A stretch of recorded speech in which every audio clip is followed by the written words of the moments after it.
All right. So I guess intros. Hi, I'm George. I'm the Chief Technology Officer at SCYTHE and also teach for SANS and have a 2-day red team exercise and adversary emulation course. Been doing this for too many years. I think 11 officially as a official ethical hacker, what we used to call, but doing offense for 11. All right, and I'm Justin Elze. I'm the CTO at TrustedSec. I'm also over their red team and research team. Been doing offense for a long time now for a lot of different places. Bryson? I'm Bryson. I just like talking shit. Perfect. Welcome to Playing in Tactic. That's right. This is our first show. This is something that came out from a conversation that the three of us were having about. Oh, look at that! You can follow us along and hear us, say stuff every day. So our goal is to do this monthly, bring in different guests, and just talk about what are the latest things that we're seeing out there that work in terms of techniques and tactics, and answer some of your questions about that, because those are always going to be growing and changing, and there's different ways to do them. And we want to stay at the front of what's happening in red team operations. That's right. And what better way to start than covering the thing that everyone's talking about? I think maybe if we cover it now, we don't have to do it on the following shows. And that, of course, is ransomware. Everyone's most annoying, yet very impactful threat, and really TTPs once we jump into that. But I must say, if you could put on the little banner down there, I'm going to be the one that says this, Justin. I'm going to say, wait a minute. You're that Justin. You're the hacking LC from Twitter. That happens a lot. I get on a lot of calls. I'll start talking, and then they'll be like, wait a minute. You're that guy that talks about that stuff. So it's not just life. I know. I definitely was the first one to. I never did that to him. I didn't do that to him. No, there's only a few people that didn't. So anyway, yeah, I guess to kick it off, we get asked a lot about ransomware and doing ransomware emulation. And recently, a government entity that will be releasing a ransomware readiness, I think, assessment or knowledge base. So they're not sure exactly what it's going to be, but we'll wait for a couple weeks because, it's government that's doing it. They're like, hey, can you give us like the top TTPs used by ransomware? And I thought about it, and of course we can answer this off the cuff, but maybe if, this is going to be something official, we should take a data-driven approach around it. So we'll talk a little bit about that, focus on those TTPs because they are the most used TTPs that we see in ransomware. But before we get to that, Justin, I know you do a lot of consulting. Are you asked a lot about ransomware and actually doing ransomware, I guess, readiness assessments or emulations or whatever they're asking? How's that going? Yeah, so we do it from two different ways. The technical side of the house, right? So they have specific groups they're worried about. We'll replay, TTPs for them, and then the advisory side and the having a process around if and when it happens is some of where we end up too. It's interesting because depending on what's going on, you'll get people and ask about specific threat actors and saying, oh, we saw this on the news and we want to focus on just their TTPs. And we're like, well, there's a lot of overlap here. And, this is a lot of opportunistic, situations. So we're trying to drive more generic things, kind of like what we talked about, top 10 TTPs, that sort of thing, instead of focusing on a single group because, as you'll see, there's so much overlap. Yeah, there is a ton of overlap. And, speaking of overlap, that's actually what I did. I used MITRE ATT&CK Navigator, right? Because mapping to an industry framework, especially when we are going after the most common, is ideal. And of course, we'll definitely get into custom stuff that's not in MITRE ATT&CK in our show. But in this case, right, took these MITRE ATT&CK layers, essentially 5 ransomware groups that hopefully everyone's heard of, right? Conti, DarkSide, which was probably the least sophisticated out of all of these, yet caused the most impact. Amazing how that happens, right, with Colonial. Egregor, Ryuk, and Maze, right? So 5 different ransomwares, right? Different groups use these and whatnot. Some of these are ransomware as a service as well. And one thing that we do in our Threat Thursdays is we map these to MITRE ATT&CK, and we provide attack navigator layers. So kind of half the work was already done.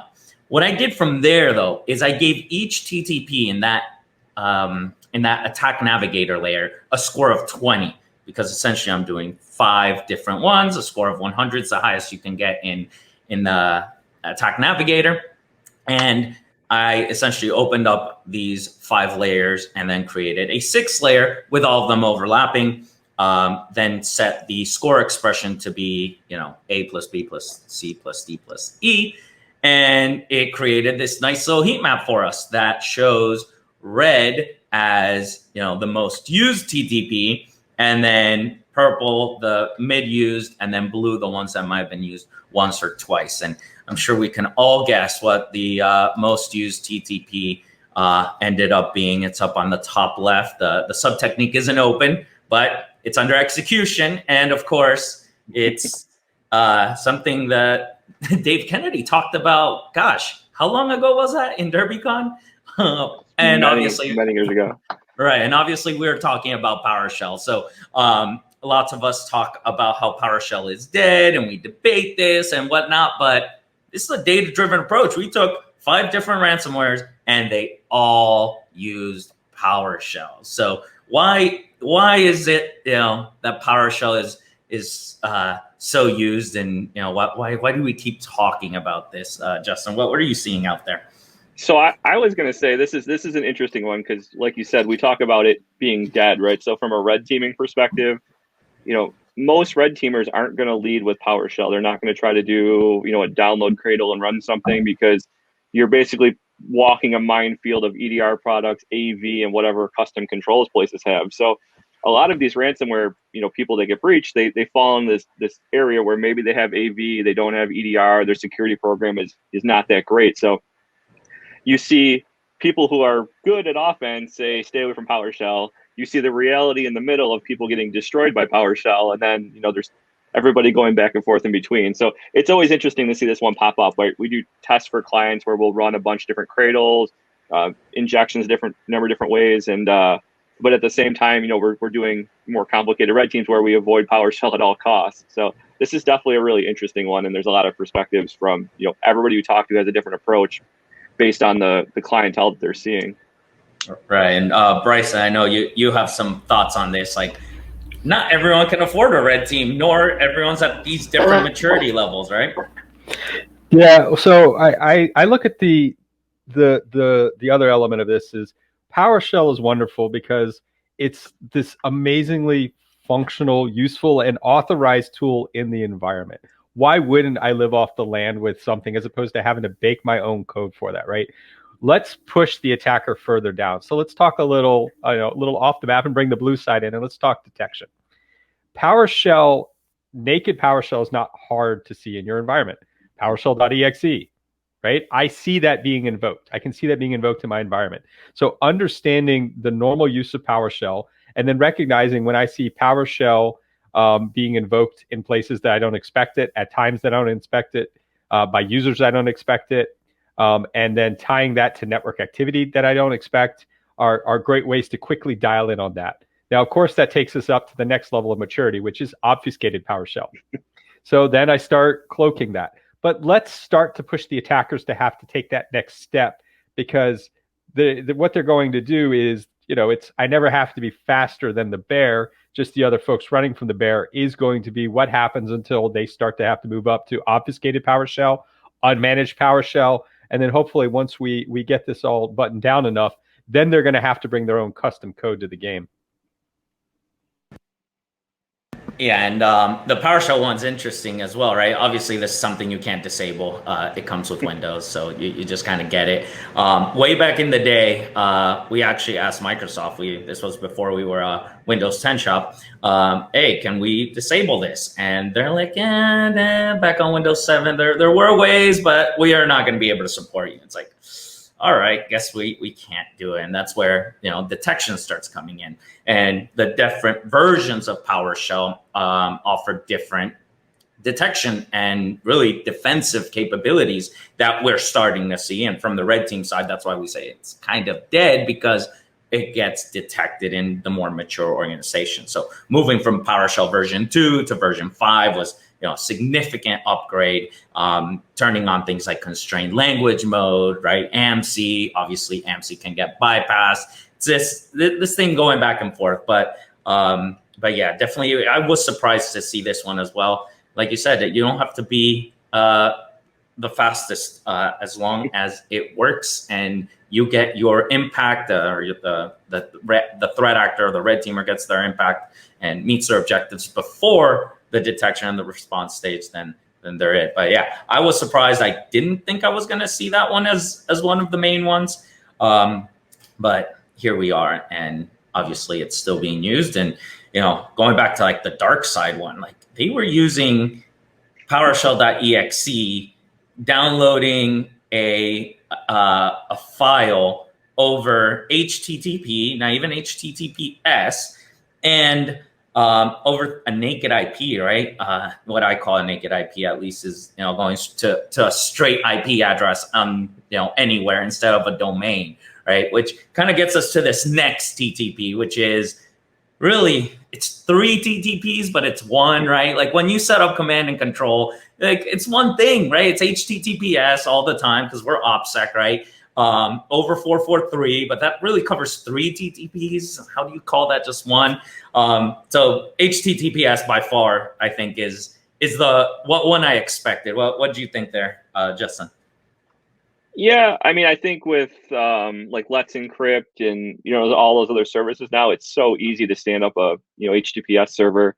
And this is another one of the have versus the have-nots thing, right? So you see mature clients will do SSL interception. They'll take a look at the traffic. I think this is one of those things where you might see things going backwards, right? So more mature attackers know that. Maybe they go back to HTTP because everybody's only looking at HTTPS. So there's this balance here and this trade-off of where people are putting eyes on things and, forcing attackers in different directions. So, I mean, everything's moving to HTTPS, so it makes sense. Most traffic is, web traffic, that sort of thing. I think long-term, defenders have a real advantage here because most C2 frameworks don't look like real web traffic, right? You go to a website, you don't just load a single URL, you're loading some JavaScript, you might load some different tracking things. It's never just a one-to-one. So, once people get a better handle on this long-term, I think this will be something you'll see really crank down on. And as much as I hate when people tout, machine learning and all those things, I think this is one of those areas that you can benefit from very large data sets of, drilling back on what looks normal and what doesn't look normal in your environment. And that's regardless of decryption, right? Because that's another one, right? That a lot of organizations aren't decrypting their outbound HTTPS traffic, right? Some do, but that's another one where you just have a lot of customers that don't. You have any thoughts on that? Like what percentage of customers that you are consulting, right? Obviously, we're not throwing anyone or saying anything private, but how many of them are doing things like decrypting outbound HTTPS? So from the red team side, not the pen test side of the house, I would say, 90% plus of the ones we do red teaming on. So we try to qualify places to, you don't want to go in there and do a red team, destroy somebody and they get nothing out of it, unless their only goal is to look bad and get a budget, right? So you want to work with people where you can actually improve things. So it's very high, at least from our side, from the red team side, right? Once you get into doing more standard pen test, it's much less common to see, HTTPS encryption or decryption. But the red team side of the house, it's very common. Everywhere else, it's hit or miss.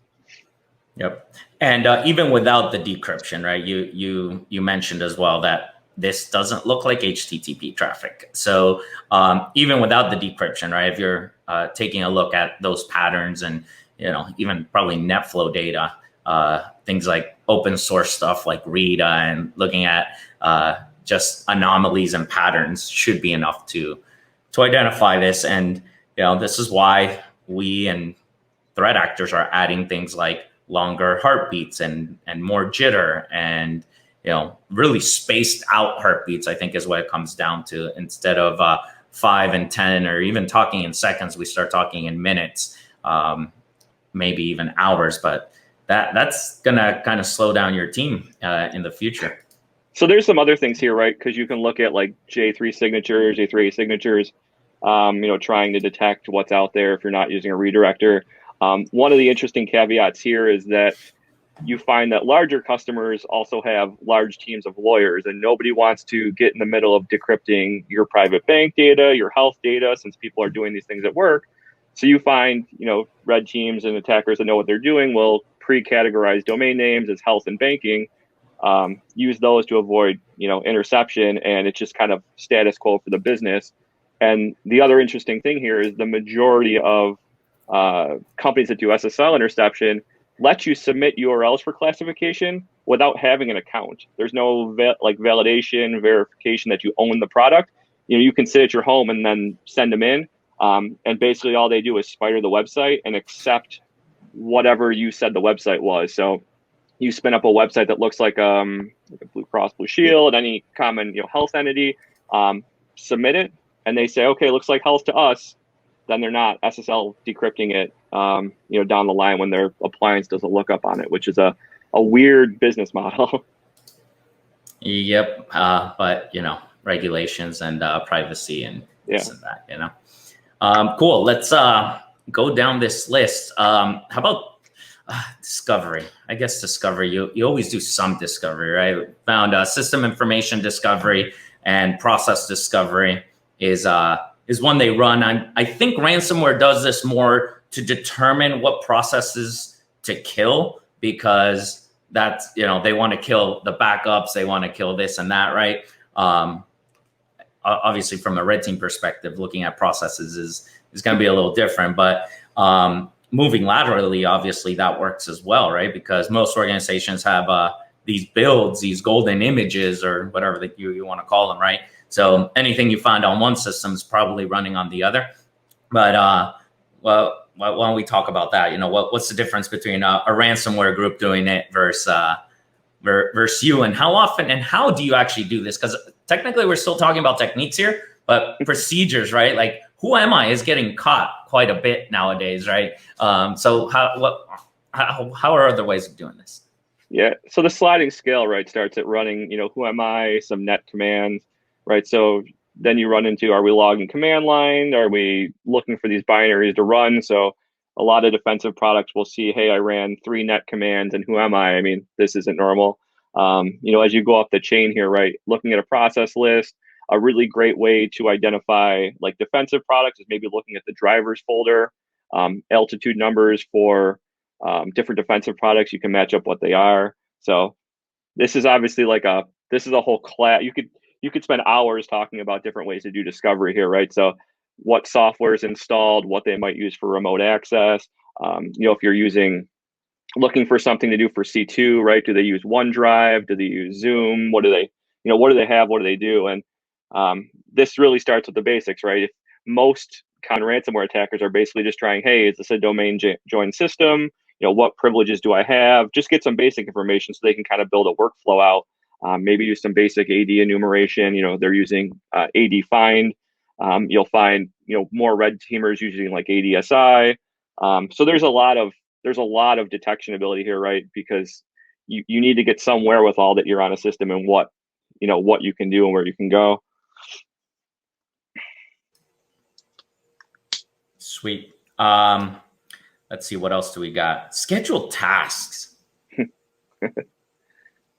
Those don't go away. Like this is a weird one that has been here for I don't know, like related to privilege escalation and just general backdoors. Like you guys have all been around as long as I have. I mean, this is like day one stuff. You'd think if one thing on this list was going to be wrapped up for detections, it would be this, but it doesn't go away. All right. And scheduled tasks, right, require a service to run. And back in the day, I remember we actually had this service stopped back in like the Windows 7 days. But now on Windows 10, I think I don't even think you can stop it. I mean, I'm sure you can, but like there's so many scheduled tasks running. And of course, there's different procedures of doing it. There's that old school app command, at.exe, and the scheduled task command. And what's interesting about this one, right, it's privilege escalation, but it's also persistence. You can also technically use it to move laterally, even though that's not the protocol. right? You can create scheduled tasks and others. And common misconception here, I think, with all of Prevesc, a lot of people think that you need admin privileges for persistence, and scheduled tasks is one where you don't. It just won't run until that user logs in. It's not going to run when the computer turns on, but if that's the user of the machine, whenever they log in again, then you're up and running. Of course, there's a privilege escalation side and whatnot, but yeah, schedule tasks. That one. Do you think Windows 11 is going to handle it differently? No, I think there'll be more tasks. Yeah, complete. They're always going to be chained to legacy. Like, I don't think they're ever going to like cut the cord and say, hey, we dropped support for this. Like they keep trying to like knock things off the back end, right? Like XLM macros and things like that. But it's so hard because they probably have some giant enterprise company that lives and dies on one of these things, and they can't just get rid of it. Yeah, and you're highlighting now why these things stick around and why we keep seeing them is because they have to have that backwards compatibility and legacy support. Yep, I just ran the add command on my command prompt. I'm on the latest Windows 10, and it says the add command, obviously it ran, but it says it's deprecated. Please use scheduled tests instead, but of course it runs. So yeah, it's going to be around for quite some time. So the last one here, and it's technically 4 TTPs, but we see all this happening at once, right? The collection of bringing all this data to one place, exfiltrating it, and then encrypting that same data for impact, right? Technically 4 different TTPs, data being staged, data being archived, data being exfiltrated, and then it being encrypted. But all of this is like the action on objectives of these ransomware groups, right? And they're all doing this now, right?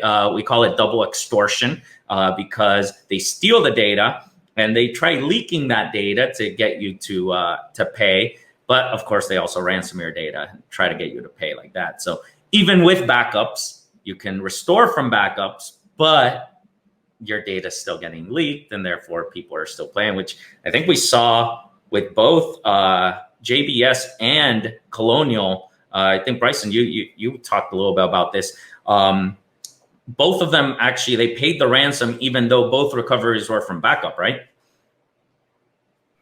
Yeah, well, there was the decryptor script was going too slowly. They were recovering from backup at the same time, and then there were some other factors that was also a part of that. And I mean, if I'm throwing this one out even further, I mean, their choice to take down the pipeline was primarily a business one. The operational technology environment was not directly affected. But since we're talking about ransomware here, directly internet connected ICS is an easy target for this, talking about legacy software support. The most common vector is still IT through lateral movement into the OT environment. And then something I just did on another forum earlier today was predicting kind of the future of this. There's going to be an ABC News special coming out shortly where at the ICS Village, we did a demonstration with ransomware. So we built off the Florida water hack we saw and how they came in using stolen credentials through VPN into a TeamViewer instance that was then connected to what's called a human machine interface and going to drive what happens on the operational technology side. And of course, that was adding more lie than was supposed to happen. Now, there were secondary safety controls, and we showed that. But tying this to the ransomware, we did something else during this demonstration. So we showed the lateral movement of a broader IT to OT compromise, and then we used ransomware to lock the HMI while it was still sending commands to cycle the systems at dangerous operational levels. So the plant floor engineer in that instance would be responding with panic to trying to manage that situation through a system that's now ransomware. And so you're going to have two things going on besides, of course, the extortion of that, but also really amping up we need to respond to this because something is physically happening in our environment. And I think that's going to be a coming ransomware style that we see. There you go. That's cool. Yeah. So I think that wraps up. Well, you talked about valid accounts, right? A lot of the work that we do is really assume breach. So I did caveat this entire article and the data I gave to this organization, saying, hey, a lot of what we do is post initial access, but valid accounts is probably up there. Interested in knowing about that from your side, Justin. Do you do a lot of assumed breach? Do you do full end-to-end? And then initial access, how is it? Is it valid accounts? Is it used passwords you found on, some previous breach? Or are you actually exploiting vulnerabilities? Because that's a thing with VPNs and some Exchange servers out there. But is that really the way in that we're seeing for this? I'm not sure. Yeah. So from our side, we like to do assume breach. There's a lot of value in that, especially if you don't have a lot of time and you're trying to focus. But on the outside in approach, we still pull credentials out of GitHub on a regular basis. I'll be on sales calls before an engagement starts, and I'll be trying to get some basic scope, and I'll be Googling, and I'll be like, by the way, you might want to check this GitHub link because there's some credentials in here that you guys have. Beyond that, credential spraying still works. Previous breach data still works. And the one place that previous breach data really works is if you lack central auth and you have a bunch of legacy apps sitting out there. A lot of times you'll find that breach data will work on those where it might not necessarily work on 80 connected systems. The other thing is right, everybody's pushing two-factor. I've worked with very large companies trying to get rid of all their NTLM, all their single-factor auth, and the bigger the company is, we would always shake one out. Like if we did a quarterly red team and we would be scanning and looking for these things, we would find one, brute force some credentials, maybe do a two-factor bypass via just requesting it and having somebody accept, going to a password reset portal, and maybe the password reset portal has a flow issue where you can reset some questions or something like that.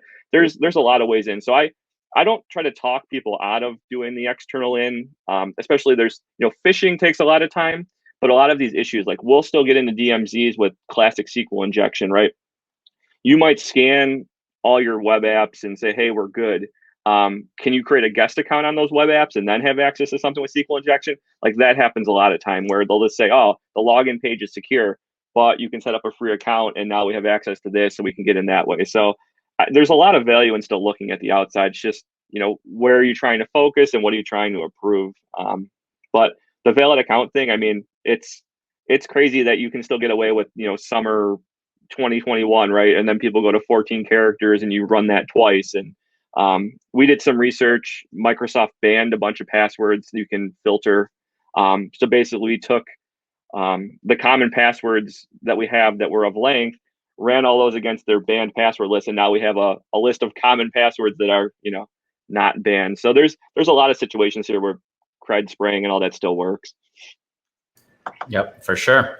So I think that rounds out the top 10 or so TTPs that we're seeing ransomware groups use.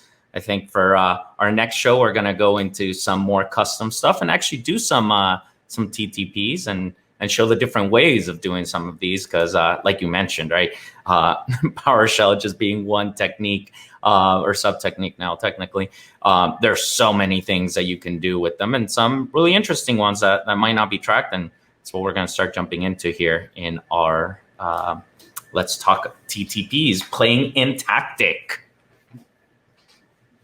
Any closing thoughts? Reach out to us. Let us know what you want us to talk about. We can deep dive. We can do demonstrations. And like I said, we'd love to bring on some guests.